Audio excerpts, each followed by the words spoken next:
Hai, Assalamualaikum.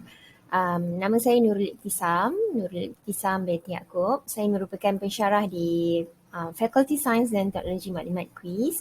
Dan untuk sesi ini insyaAllah saya ingin berkongsi dengan adik-adik semua berkenaan dengan satu lagi topik menarik, iaitu berkenaan dengan kolaborasi atas talian ataupun in Englishnya kita panggil sebagai online collaboration. So agak-agak apa itu kolaborasi atas talian So, stay tuned. Okay, so agak-agak apa maksudnya kolaborasi atas talian So basically kolaborasi atas talian ni, okay, perlu ada internet, okay, dan perlu menggunakan aplikasi online. So bila ada internet, bila ada aplikasi online, so kita dah boleh panggil dia sebagai kolaborasi atas talian. Okay, jadi kalau tak ada internet, kita tak boleh nak panggil dia sebagai kolaborasi atas talian lah. Alright, so syaratnya perlu ada internet. Okay? Dan membolehkan kita berkolaborasi dari lokasi dan peranti yang berbeza. Maksudnya, kita ada internet, tak semestinya kita berada di tempat yang sama. Semua orang perlu berada di tempat yang sama, tak semestinya.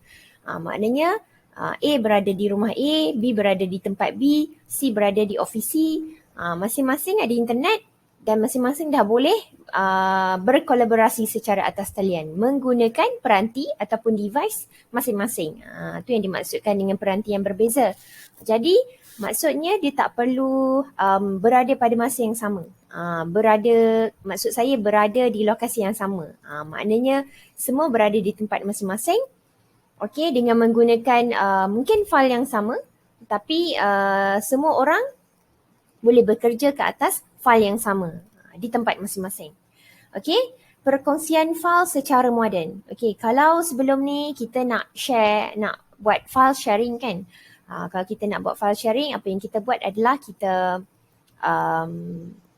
kita copy dalam thumb drive kan sebagai contoh, ataupun kita save dalam CD sebagai contoh kan.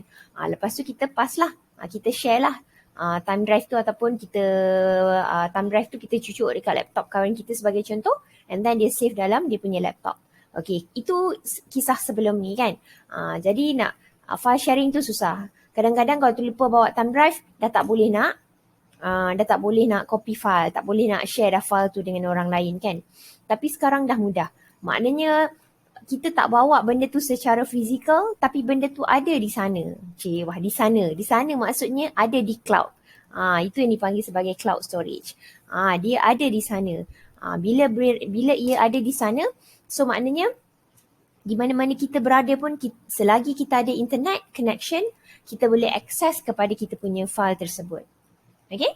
Alright. And then meningkatkan produktiviti dan memudahkan kerja berpasukan. Of course lah, bila benda semua secara atas talian kan, bila semua file pun ada dekat cloud storage kan.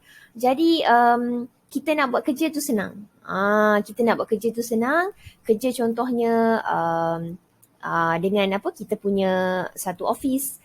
In fact kawan-kawan satu sekolah pun. Jadi kita nak buat kerja secara berpasukan tu lebih senang. Maksudnya kalau contoh kita upload satu file ke internet kan, ataupun ke cloud. Okey, kita upload ke cloud, masing-masing boleh tengok file tu dan masing-masing boleh edit di tempat masing-masing. So dia lebih efektif. Okey, dia lebih efektif dan efisien lah. Okey. Okay, so apa tools yang kita boleh consider sebagai online collaboration tools? So sebenarnya banyak, banyak lah kan. Tapi yang biasa kita dengar adalah Microsoft 365 kan, ataupun Google lah. Google paling top lah kalau kat Malaysia ni kan, especially musim-musim pandemik kan. So Google paling banyak digunakan. So Google tu pun kita boleh consider sebagai online collaboration tools lah. Okay, so since saya merupakan salah seorang Google Online Professional, so saya pilih untuk present ataupun mengajar tentang Google lah untuk adik-adik. Alright, so kita akan tengok lepas ni berkenaan dengan Google pula. Okay.